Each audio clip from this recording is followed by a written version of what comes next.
আমরা যারা 1995 থেকে 2005 সালের মাঝে জন্মগ্রহণ করেছি, আমরা হয়তো তেমন কিছু ছিলাম না, কিন্তু অনেক সৌভাগ্যবান ছিলাম। আমাদের সময় বড় কলম পাওয়া যেত, আর একটা কলম পাওয়া যেত যার ছিল চারটা কালি। মাঝে মাঝে চারটা বোতামই একসাথে চেপে ধরতাম চারটা কালি একসাথে বের করার জন্য। রাতে যখন হাঁটতাম তখন চাঁদের দিক তাকাই ভাবতাম চাঁদও হয়তো আমাদের সাথে হাঁটতেছে। আমাদের সময় ম্যাচ বক্স দিয়ে মোবাইল বানিয়ে বন্ধুদের সাথে কথা বলতাম। সাইকেলের টায়ার দিয়ে টায়ার চালানোর প্রতিযোগিতা করতাম।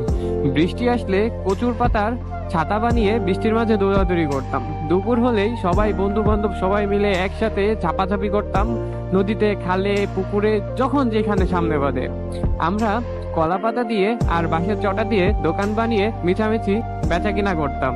খেলতাম আচাকুটি, কত না আনন্দ ছিল। স্কুলে আমরা সবাই দৌড়ায় দৌড়ায় যেতাম কে আগে ফার্স্ট বেঞ্চে বসতে পারে। স্কুলে গিয়ে কলম খেলতাম, তারপর চোর পুলিশ খেলতাম, তারপর প্লেন বানাতাম, কাগজ দিয়ে প্লেন বানিয়ে প্লেন উড়াইতাম।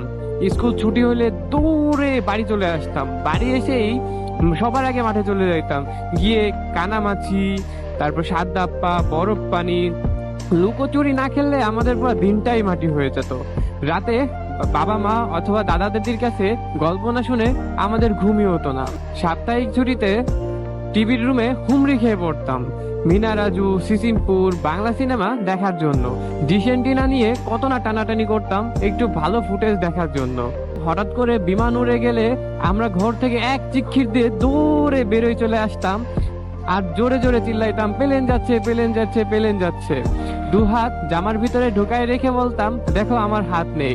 মাথায় মাথায় কারোর সাথে টুক্কা লাগলে বলতাম, আরেকটা টুক্কা খেতে হবে, নাইলে মাথায় শিং গজাবে।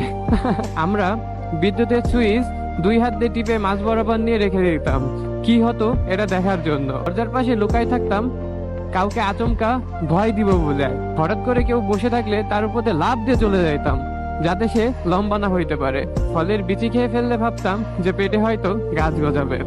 ডিসেম্বর মাস ছিল আমাদের জেনারেশনের জন্য একটা অন্যতম রঙিন মাস, কেননা এই সময় বার্ষিক পরীক্ষা শেষ হয়ে যেত, শুরু হয়ে যেত নানা বাড়ি মামা বাড়ি এইদিক ওইদিক বেড়ানোর একটা নতুন ধুম।